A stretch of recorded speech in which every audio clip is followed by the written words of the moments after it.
Hello, welcome to my channel. If this is your first time, I want to say thank you for taking the time to view this specific video. And hopefully you'll find me interesting enough to like this video, share it, and even subscribe. I'm not going to ask you to do that before you watch the video because that's just not how I roll. I want you to want to be here, and I want to encourage you to be here. The video that I'm going to talk about is over a year old, but it's very relevant. And the reason why I chose a video that's a year old is because these issues have not yet been resolved. As a matter of fact, they've gotten much, much worse.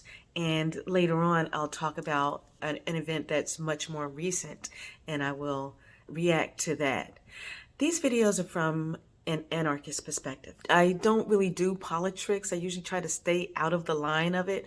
I am voluntarist, abolitionist, and what that basically means is that I'm against all forms of slavery.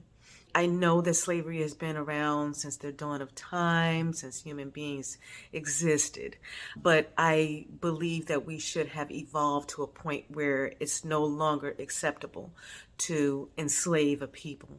And what government is slavery. We used to call that what it was, but it's been repackaged and resold to us as freedom, actually. And we have fallen for it. And it's just quite disappointing. There are some groups that are deeper in than others. There are some groups that feel like a little bit of freedom is better than none. I'm not one of those people. I believe that each individual is experiencing life on this planet, and we all have different perspectives, and we all have a right to pursue life, liberty, and happiness in any manner of which we see fit. No one owes us anything, and you don't owe anyone anything. No one should be able to tell you how to live your life as long as you're not hurting anyone. You shouldn't be asking for permission to do certain things as long as you're not causing any harm. It's pretty much as simple as that. And a lot of people like to paint the world with this either or fallacy. It's a logical fallacy, a false dichotomy where you have to look at it either you're on the left or the right. Even in the center, you have to go either one way or the other, is what they tell you. And that's not true. What I want to do is help you guys see things from a voluntarist, anarchist perspective and be able to come up with solutions on your own, because they are there. You are powerful. You can solve your own problems. You don't need to look towards other people to solve your issues. You can develop mutually beneficial relationships and come up with solutions. But this video I'm going to watch and react to, and so let's get started. Emotional outbursts, at times so heated, police had to step in. We're talking about City Council today and a vote to spend $51 million on helping migrants here in Chicago. CBS 2 political investigator Dana Kosloff was there for all the action, and Dana, strong feelings all around. Yeah, Erica, and for many different reasons, among them the fact that this $51 million approved today is only a short-term fix, and more money will be needed in just weeks. We cannot continue to falsely pit communities against one another. Deep emotional wounds coming to the surface. As Black people who have been hurt continuously by the city and country it loves, it ain't our responsibility to take care of everybody else. You can definitely feel her pain. I understand her grievance. And if you're being victimized by a system, it just doesn't seem reasonable to me to keep begging for its help. And anger. We don't want to have to recall anybody. We don't want to have to protest anybody, but we are not going to be ignored, Brandon. Mayor Johnson. And yeah, here's the thing. You will be ignored. You are being ignored. Here we are a year later, and you're still being ignored. You're just angrier. It's absurd. Many in Chicago's black community and the city council speaking out against spending $51 million to house migrants, asking when will the help for them finally become a reality. Okay, here we are again. When will the help for me finally become reality? Why are you asking these people for help? You know why? Because you're giving them your money. They're taking money from you and you're expecting something back. We used to call that taxation without representation, and it was unacceptable. But now you get taxed to death and you just complain about it. Stop paying them.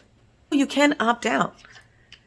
There are ways to get out of it. Now, if you really want to look for a way to get out of having to pay taxes, look into not being a citizen. If you're a citizen, you are awarded to the state. You are property of the state. You are a slave, literally.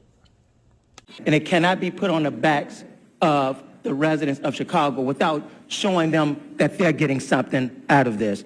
Okay, now he's suggesting that these strangers have a better understanding of what you need as an individual and that they know how to spend your money better than you do. As long as you give me a little something, this is ridiculous. When I see things like this, I understand that their views are so narrow. I blame the media. I blame the public educational system. The lack of critical thinking here is just, wow. Yeah, wow. Mayor Brandon Johnson, presiding over his second full city council meeting, had to ask for calm more than once.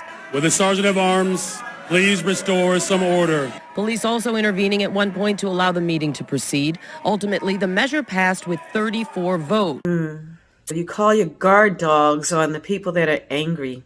Many who voted to approve the money, like 49th Ward Alderwoman Maria Haddon, call this an immediate crisis that needs attention. But, she says, so do concerns of the city's black residents. Why are black people in Chicago and some communities so angry? Why is all this kind of anti-immigrant sentiment coming up? And I want to explain to folks, it's because if we cared as much about black people and had over the decades as we do about everyone else, we wouldn't be here. In decades.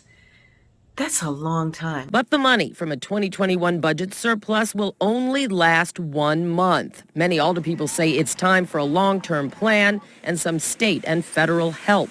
With that, should taxpayers be concerned?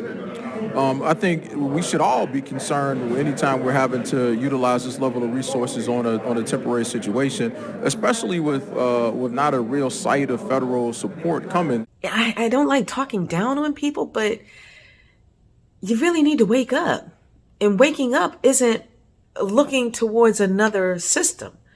It's figuring things out and coming up with solutions on your own. This is the problem that we have with the public educational system. People are not taught to solve problems. You're taught that government is your daddy and it has to solve your problems. It's an inflated perception of importance. It's not important. It's not necessary. Now, I'm not against immigration at all. I don't think there would be an immigration problem if we didn't support policies, or not we, because I don't support any of it. If you guys didn't support policies or politicians or the state, basically the government that creates immigrants. Nobody wants to flee their homes, but we are creating these issues that create immigration. You don't like immigration, stop supporting people that create immigrants and these systems that create them. It's really that simple. Hours after the meeting, Mayor Brandon Johnson offered no specifics. We're going to have to dig in a little bit deeper in the city of Chicago, but that's going to be a collaborative approach. Dig deeper.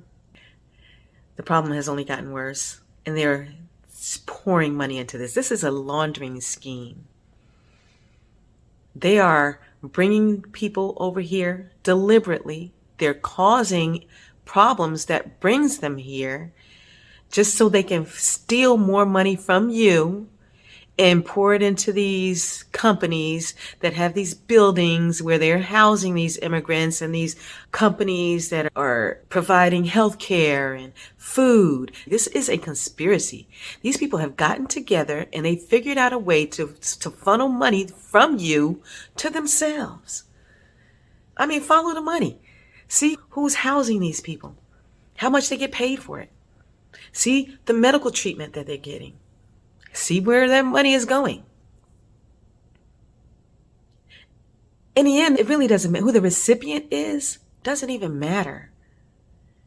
Your right is being violated. Your money, your labor is being stolen from you. As for a timeline for a long-term plan to deal with this issue, there isn't one. I'm live outside Chicago City Hall in the Loop. Dana Kozlov, CBS 2 News. Dana, thanks. And here I am. I'm just trying to be Rosa Parks, trying to help you off this plantation. Get mad at me if you want. I hope you do get angry, because it means I triggered an emotion. I triggered a different thought. Triggering is good, because sometimes that's what it takes.